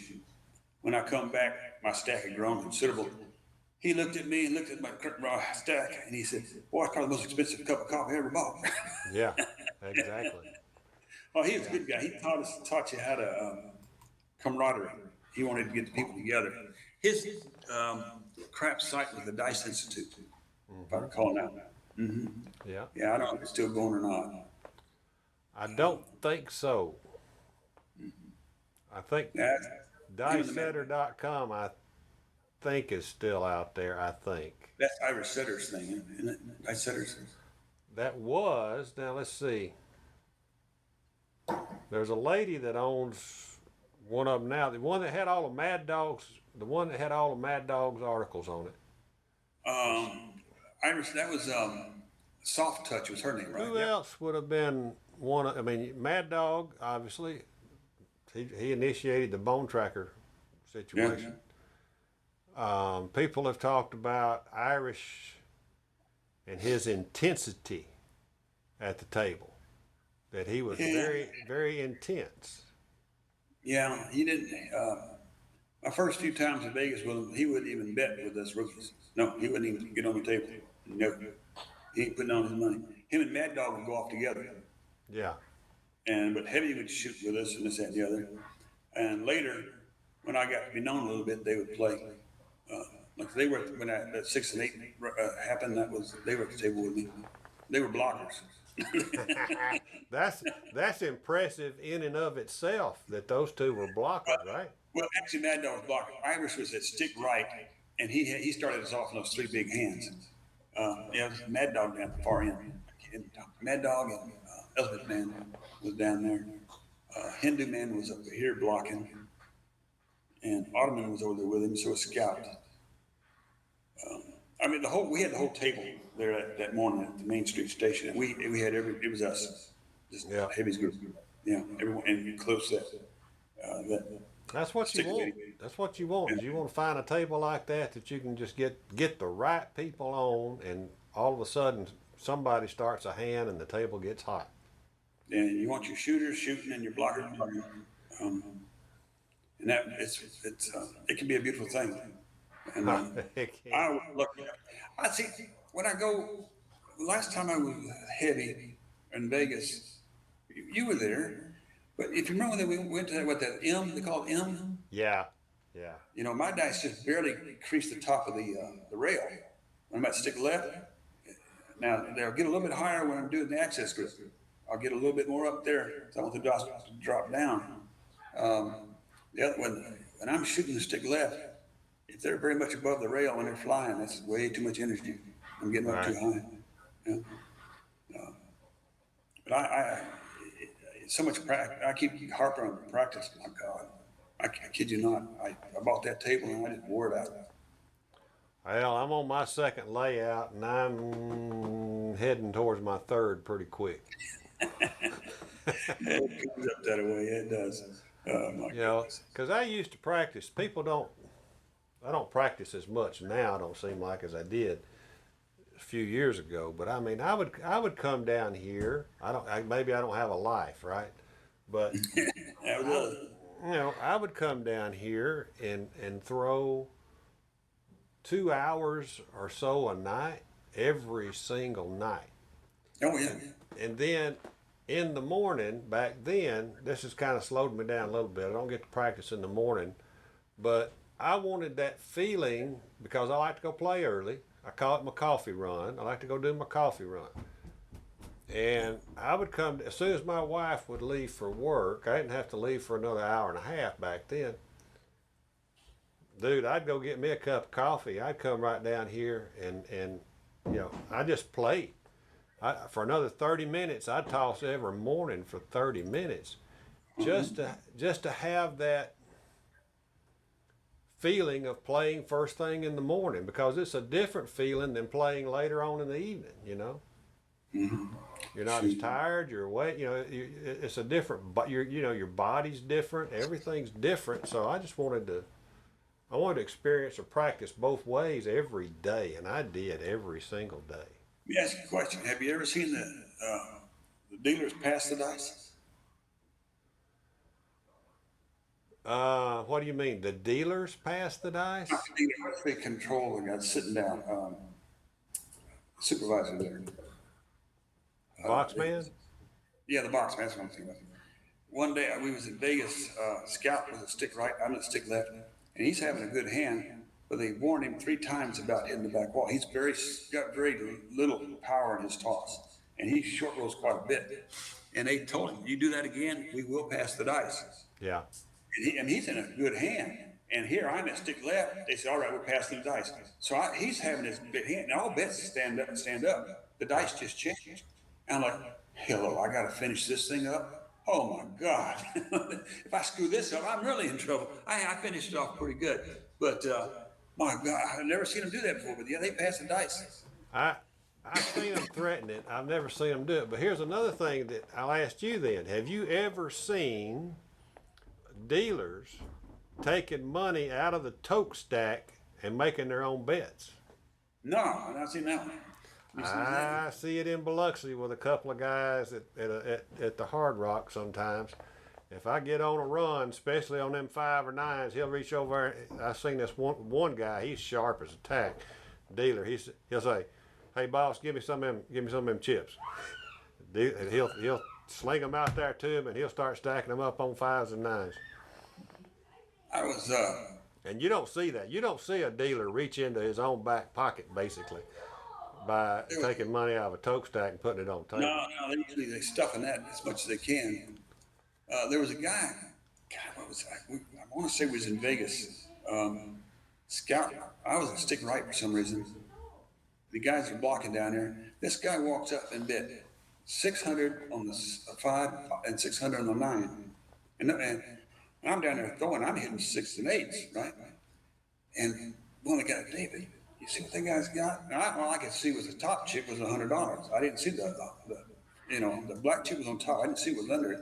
That pink chip, $500 thing. And I looked down there, holy crap. So I just changed my set. And I start throwing fives and nines. I just watch what my dice is doing. There we go. We can do fives and nines down this table. And one buddy got down there and said, listen, you ought to be tipping this shooter. He's racking in, $600. What's he getting, $700 a pop? Yep. And so you ought to be tipping. He throws me $25. I said, the hell with this. I went back to 6 8s. Yeah, I would have went back to 6 and 8s too. I wouldn't even thought about trying to throw a 5 or 9 for any after that. Yeah, no, I went back to 6 and 8s. But did you bet the 5 and 9s that you were trying to throw? Well, no, I didn't. Probably I don't recall, but I probably did. I was just when you're having fun. Yeah, you're just having a good time. Yeah, I remember one guy coming there drunk as a skunk and just pouring chips on the table. And when we finally got his bet straightened away, somebody asked him, hey, if we can hit that number once for you, will you leave? Because he was just drunk and rocking and rolling. Yeah, I'll popped him once and he grabbed all his money and left. I don't know how much he had in there, but it was a good hunk. We hit that number for you, will you leave? That's what somebody down there asking. You mentioned something other that Memo actually mentioned when I talked with him, and that was the camaraderie. Oh, yeah.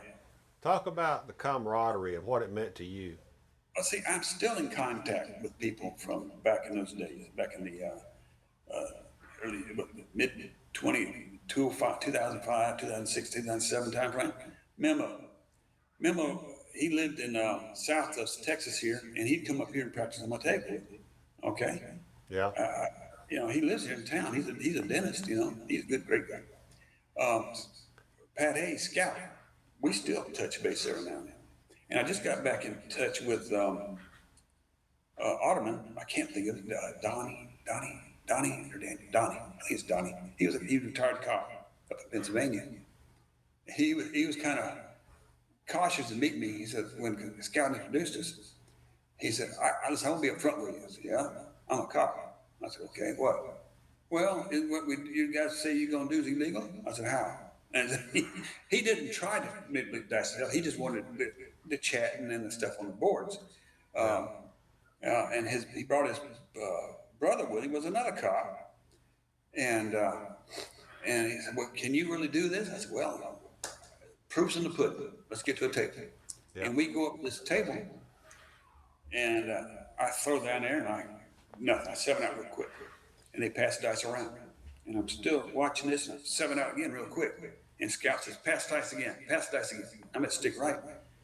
And I found what I was looking for. I put my bets out. Let's go. And here we went.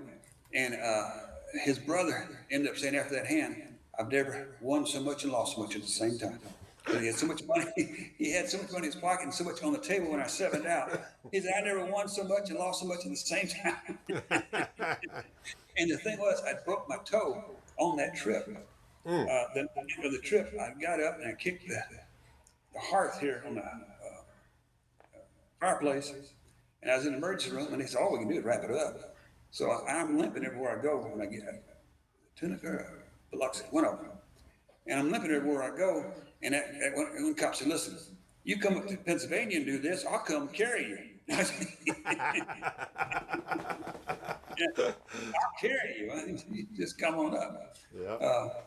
But he got in touch with me on Heavy's board the other month, just to say, just chatting and saying, hello, hi again, And but yeah, it's friendship really. Even Irish Setter, we're friends on Facebook, even though So he's gone off do you still maintain contact with Irish? through Facebook. He'll post pictures about his daughter's Yeah, soccer and stuff. yeah, that's Yeah, good. Yeah, at least you can yeah, keep up. At least you can keep up. yeah. Um, I have no idea if he still plays anymore, or maybe plays once or twice a year or whatnot. He goes out single every now and then. He says, you know. Yeah, He's gone off the. He says these high SRRs cannot be maintained. It's going to come down to seven something. And I've maintained. I mean, I've had books and books and books of just under 10 that I've yeah, done. You know, you do thousands of rolls. Back when I was really doing it, and I've gone on some long runs with, like I said, that 105. I didn't even put that. I took that out of my book so they would just throw it yeah. this It was cube. gonna throw everything off for sure. Yeah, Then. you get rid of that. Um, you know, everybody gets disappointed when you PSO, you point seven out, especially when you're waiting. Everybody's anxious to see you toss. I've done that a few times. You know, you got to. Everybody, you know, you know, everybody has a PSO, Mm-hmm. right? So they just need to get over it. They need to not bet heavy until they decide if you're on, and you know when you're on, and the way they can tell is because the way you're making your bets. Absolutely. When I place my bets, that's what they know.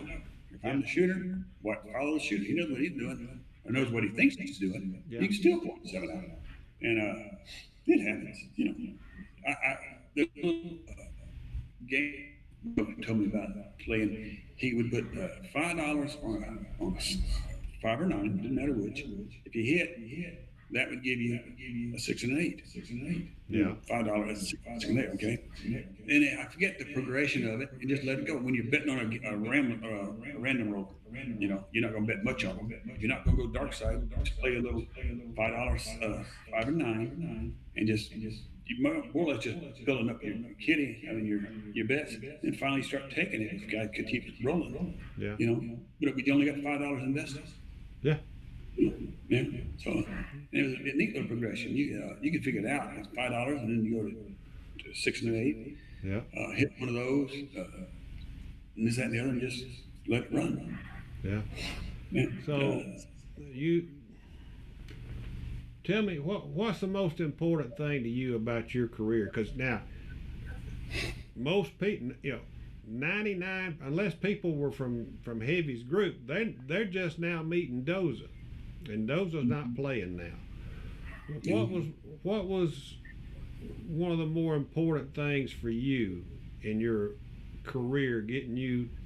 I know practice and all that, but is there something else that stands out as important to you, whether it was a class or what?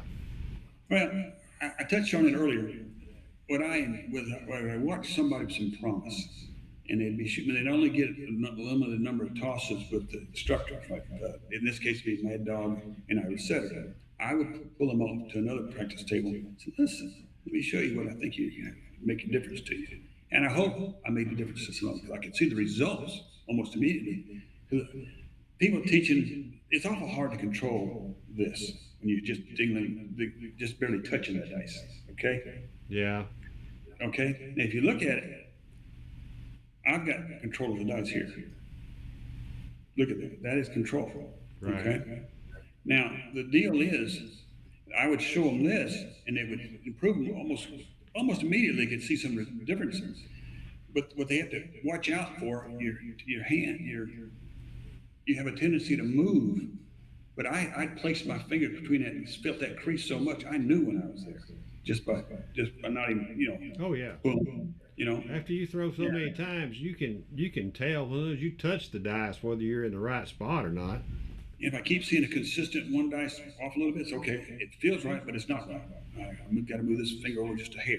I mean, just a crease in your fingerprint. Okay. Yeah. But just taking the new guys. Now, granted, most of them never came back. You never heard from them again. They take a lesson and couldn't get it, this, that, and the other. But I gave them my best shot to keep them interested in something that I loved and I enjoyed. You know, Yeah. tried to pass that along. I still also Elephant Tracks. I mean, he's really in bad shape. Every now and then he'll post something on Facebook. He was always overweight. He's got a lot of medical problems. Now he could get the dice together in the air. They would like glue. I always thought he had the prettiest. For some reason, the results weren't there. He was too busy. I'm getting off subject here, but he No. was too busy trying to throw the pretty toss instead of the consistent toss. He would look pretty, but he wasn't consistent with that thing landing.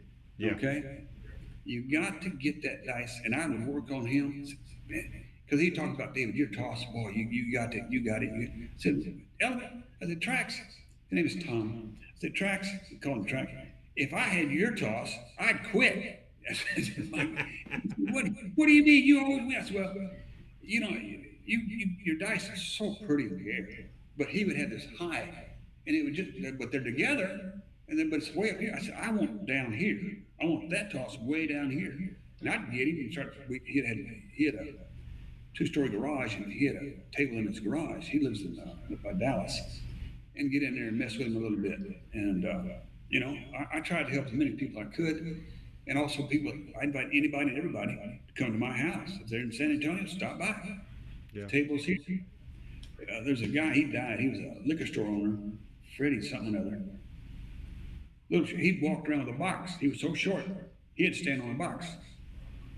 Okay? And I was told that the Dominator had a box. He was a little short sucker, I tell you. I never saw him, never met him.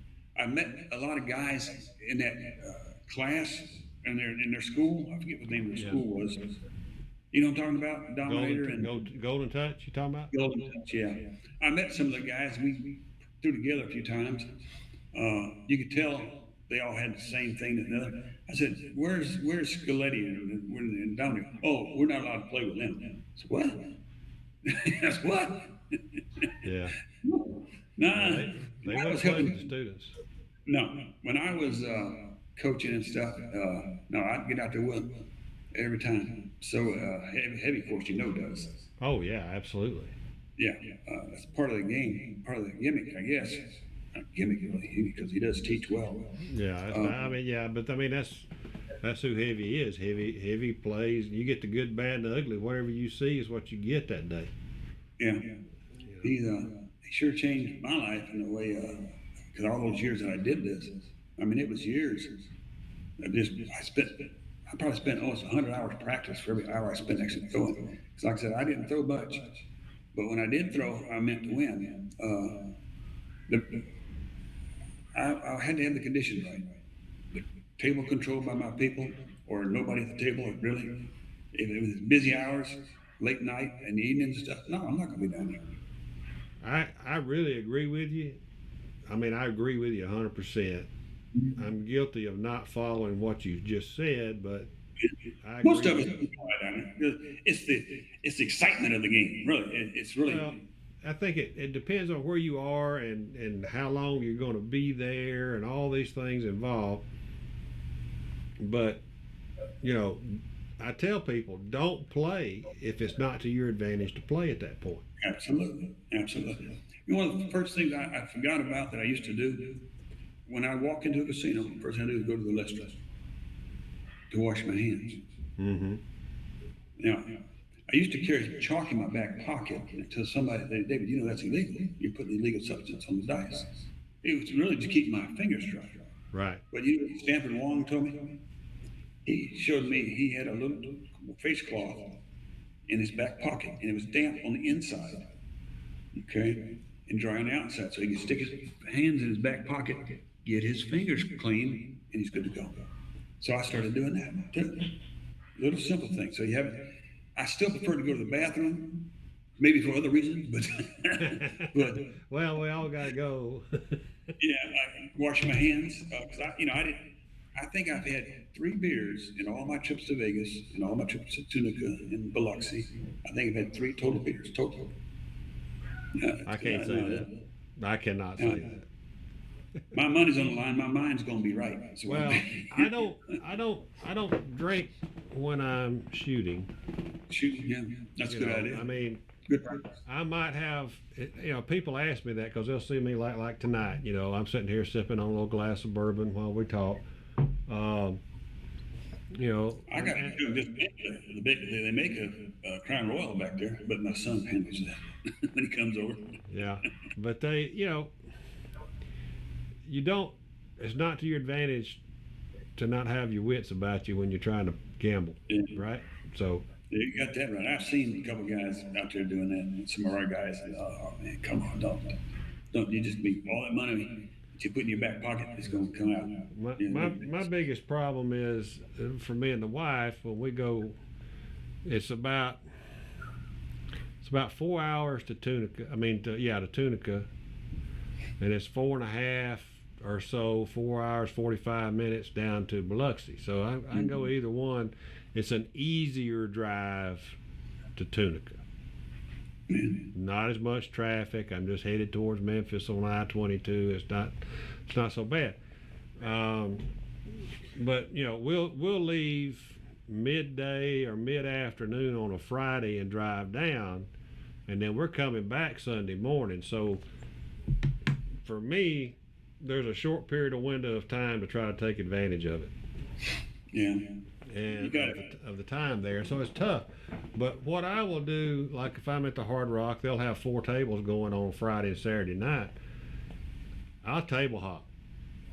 I'll shoot the dice. I'll look and see how long it's going to be before I get the dice back. I'll color up. I might go to the cage, chill out for a minute. Or if I'm watching another table and I see a table that's got my spot open, I'll just color up and I'll just head right straight over there and rebuy back in, and I'll just shoot and jump and shoot and jump because I play those tables all the time, so I know each table pretty darn well. See, when I was doing my own trips, just if somebody wanted to show up and meet with me, that's fine. I'd fly in Monday, fly out Friday. I don't want to be there with the. That's the weekend. perfect. That's the weekdays are perfect, but I'm still working. Wife's still working. So yeah, I understand. Yeah. Shoot, yeah. I actually won a Texas Hold'em tournament at was it Flamingo? Some Friday, afternoon we were there. One of the heaviest trips, I think. And I was watching. We signed up for this tournament. I think it was $100 buy-in, and it had, I forget how many tables, about 9 or 10 tables, 7 a table or whatever. And I was watching these guys. They're all pretty young, and they all had these giant flutes of liquor. You've seen them, these big giant things. And I was talking to them. They're coming from California, Southern California, for the weekend. They do it all the time. They come and get drunk. So I sat there at this tournament, and I just go and let them drink. Finally, I said, okay, it's time to start playing cards. They were good, figured up. Now it's time to play cards. I ended up winning that tournament. Yeah. They got down to the dealer asked if we wanted to split the pot. And they both, we probably should have. No. You guys are drunk. I'm taking this. I won the whole thing on a pair of jacks. So I would say, it's like I was talking to some of the other guys that I've talked to. I'm putting you in that unsung hero class of people that, you never made a point of trying to, I don't even know what the right word is.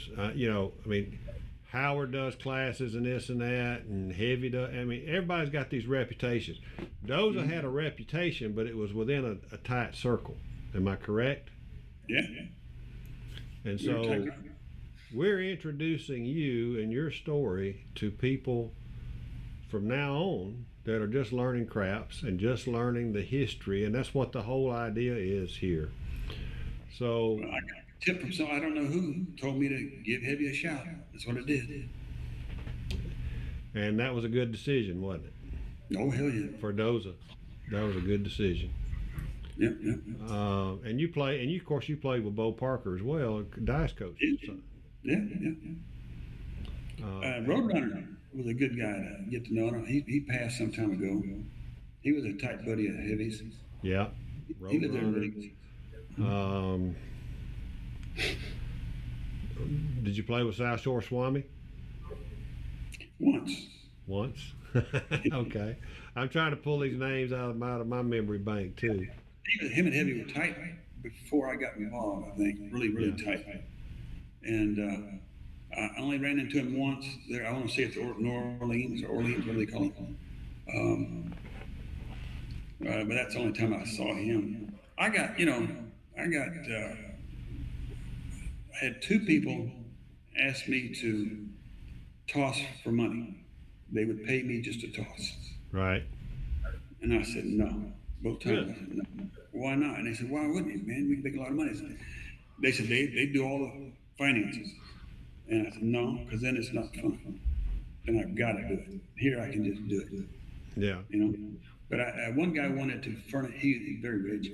He wanted to fund, get more funding for this charity that he had down in Central America, this orphanage he had down there. Yeah. He wanted to help with the funding of that. And I can't remember his name. But I've had the MIT guy come. They wanted to see me. I had to do a demonstration for Wong and his group at the WP Publishing. They said they can't be done. But these guys they on their website. This cannot be done. This is all built. And I'd go down and demonstrate for them. Well, you know, Well, they couldn't do it. That doesn't mean that somebody else can't do it. you know, Stanford got into it there for a little while, Yep.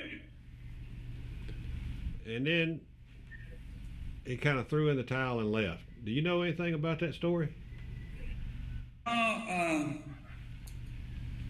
don't know what he's doing. Like I said, I have his phone number. I don't know if it's still Yeah, good or but not. what made him stop, or do you know? I don't know. I just don't think he told me he didn't have time for it. See, that's what I have always said. People will want to tell me, and I don't know it. I don't know it, right? I've never met the man. But people will tell me, oh, well, Stanford Wong finally decided it couldn't be done. He didn't have time for it. And I've always said, I think you're wrong. I think Stanford didn't have time to practice it, to learn it the way it needed to be done. See, the math of the blackjack comes so natural to him. It's just something he did. Yeah. You know, his calculations on the blackjack changed every card he saw. So he knew every card changed his odds of ringing in his head. It was just amazing when you start talking to him about that. And that other, I can't think of that MIT guy. That other MIT guy, I can't remember his name. They told me David, he came here to evaluate you. To evaluate me. I don't give about him. You know, I ain't got to impress him. But we became friends. He just wanted, because he'd been reading all the posts and stuff, he wanted to see if this was right, what it said. He finally told me, listen, when I go to the blackjack table, you can come sit with me and just bet like I do, okay? If I can come to the craps table and bet like you do, I mean, play with you. Well, that was the deal he wanted to make. And I said, well, I don't play blackjack. I really don't. You didn't take him up on it. You just stayed on the craps table. I played blackjack a few times, but I ain't played with a single deck and got my tail kicked. So, Yeah. And I'd buy decks of cards and count. Okay, I'm ready to go. No, I ain't ready. You know, I'll play blackjack on a rare occasion, but it's not. You know, of course, you've already said you only played when you wanted to play. Mm-hmm. I burned many hours at the craps table, and you know, you get tired of standing.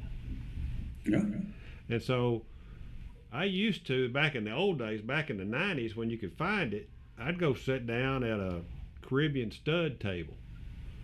Caribbean stud, yeah. You know, and you can't find a Caribbean stud table anymore, but I used to go play Caribbean stud. I just so I could sit down. It was a non-thinking really type of, you know, you had to look at what the dealer had, and you had to decide if you wanted to, you know, bet or not, and then that was it. I was there to sit down. I think they had to have a queen, I don't know.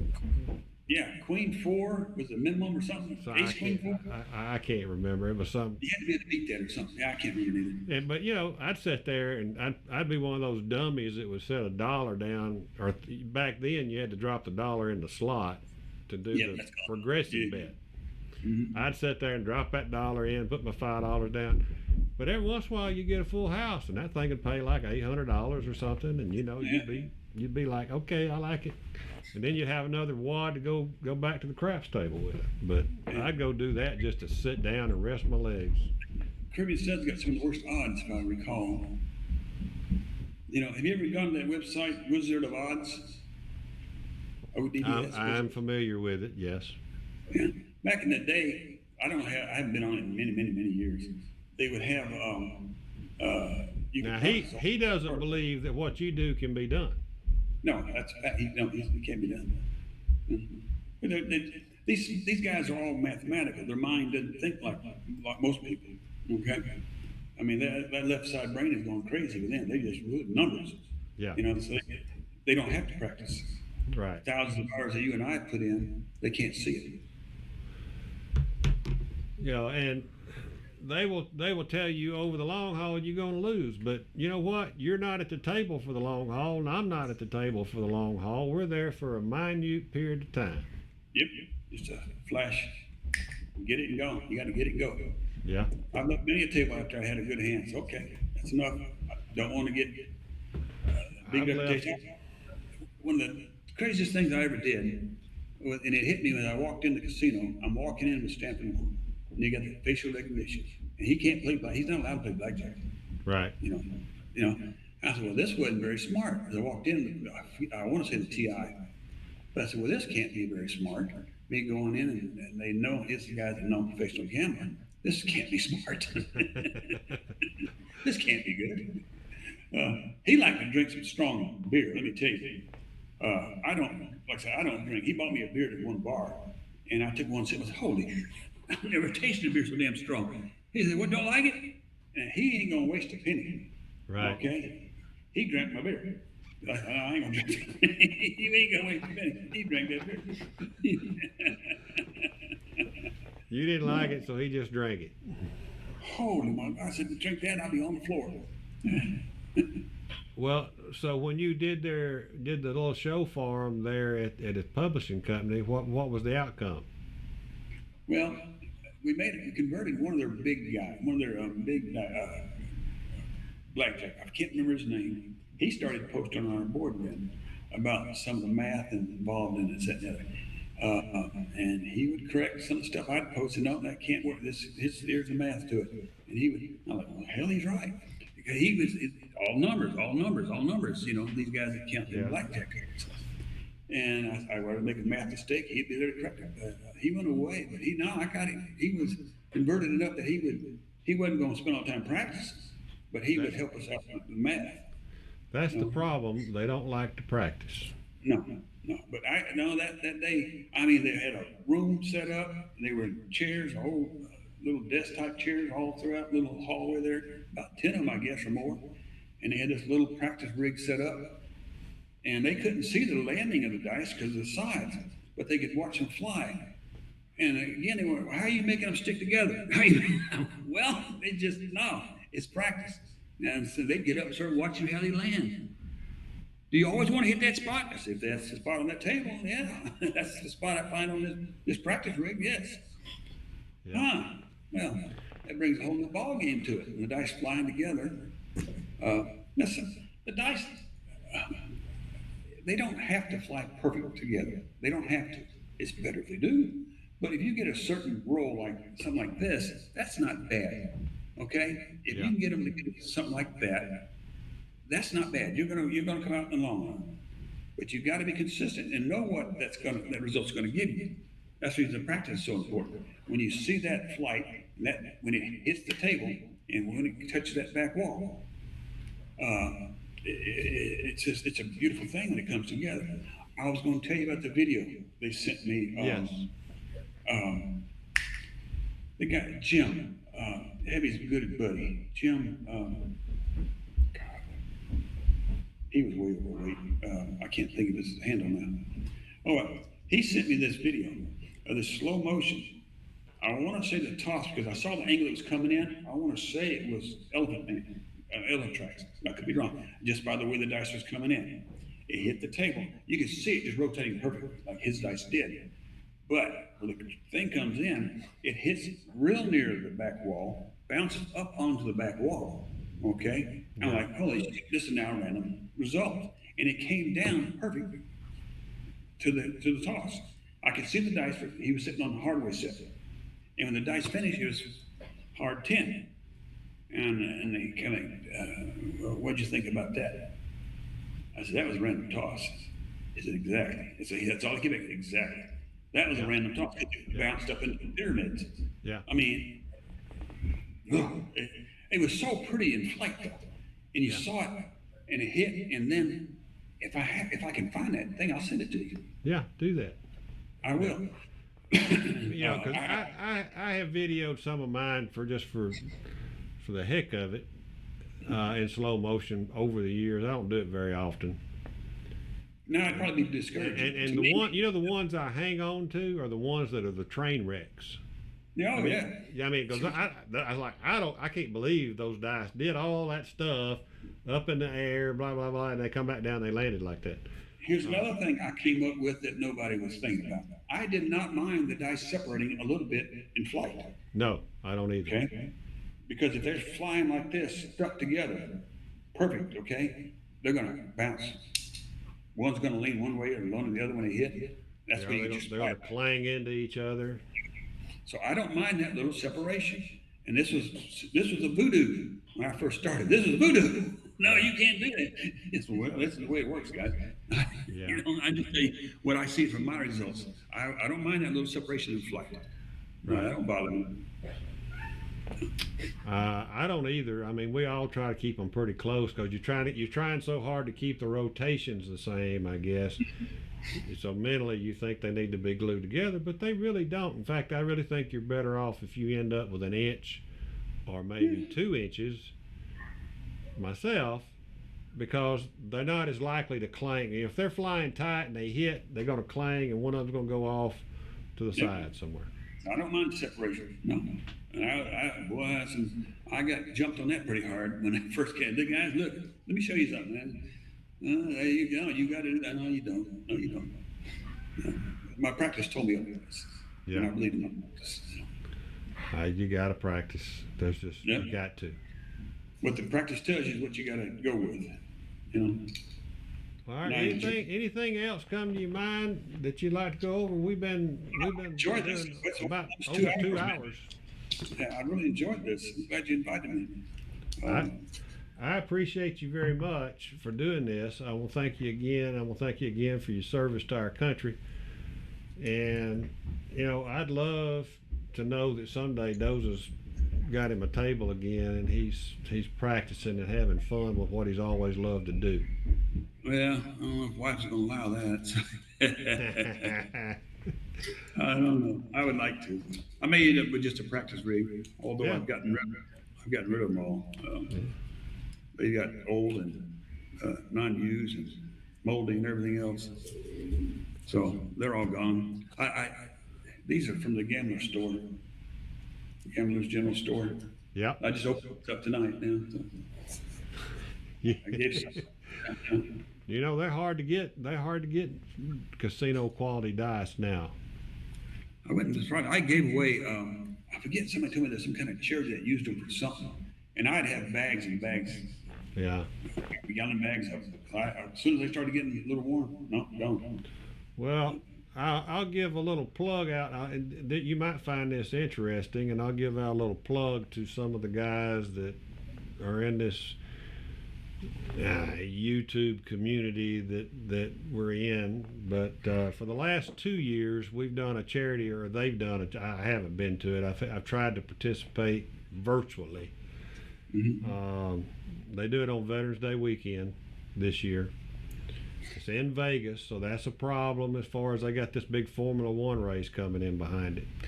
Yeah. But the charity this year is to raise money. There's an organization that raises dogs, trains the dogs to be a calming influence to veterans with PTSD. Great. That's great. And so, you know, there's this community of people out there who are participating. They're giving of their time. They're giving of their money. Some of them raise money all through the year. They bring it into Vegas and donate it to the cause. There'll be auction items. You probably can't see it, but right above that guitar, there's a plaque of old Let me turn that camera up just a little bit. Everybody else in the world's seen it, but you can see it right above that guitar. Yeah. Those are old chips from But anyway. Oh yeah. Yeah, yeah. It's all hot rod cars from the Flamingo. The Flamingo did a hot rod car deal Mm-hmm. on all those chips. I bought it at the auction last year because I like those old cars. I will. So that's a good event. Yeah. And you being a veteran, I thought you'd be interested to know that there's people in the craps community doing something this year for vets. Good deal. So it's a good note to end on, man. Great note. Good note to end on. Hey everybody. I want to thank each and every one of y'all for watching this series and for being a part of my channel, for being part of my life for the last almost 2 years. I really enjoyed working this YouTube channel with you. And I have especially enjoyed this series where we've called Tales from the Table. I feel like at this point, probably we've done about all we can do. I think that on occasion, you'll see that we'll drop in a video here or there. I'm going to try to track down a few more people on occasion, see if we can get some interviews in. But I just wanted to let all of you know how much I've appreciated your support over the last almost 2 years. How much I thank you for watching and bringing me into your homes or into your workplace, just to enjoy a little bit of information about craps that I could share. We've got over 300 videos, I think, out there. If not, it's really close. That's a lot of material. And I just can't think of anything else that I can add to you, the channel, that would be of real benefit to you. And so, you know, it's quite possible that this will end our series. It might even be the last video that we shoot on the channel.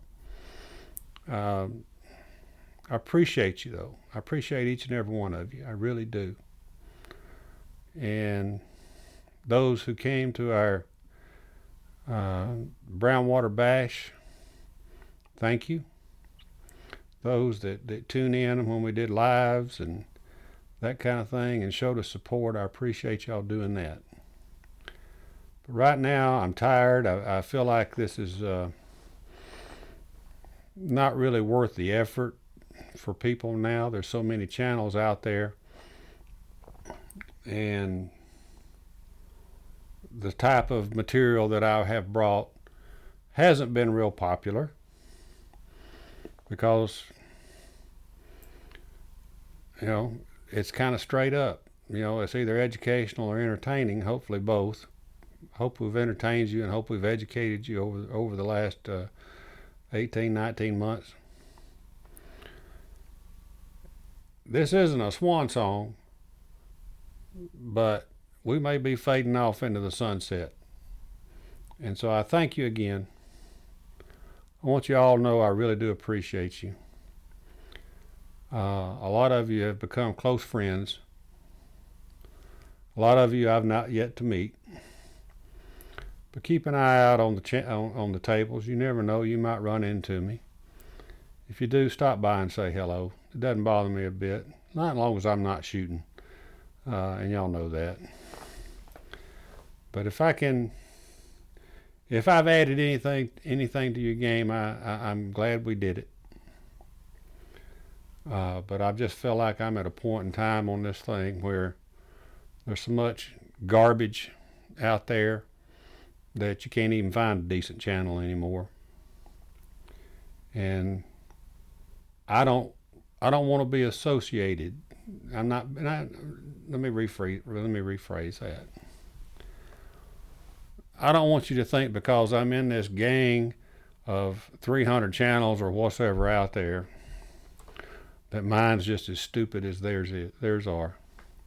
There's a few quality ones out there, and you should be able to recognize those. And there's a lot of them that's just flat out garbage. And you're going to lose your bankroll if you do the stuff they show you doing. That's the way it is. Again, that's YouTube. So until next time, everybody, practice like you play, play like you practice, and I'm going to drink a shot to you, my viewers who've supported this channel for almost 2 years. Thank you very much.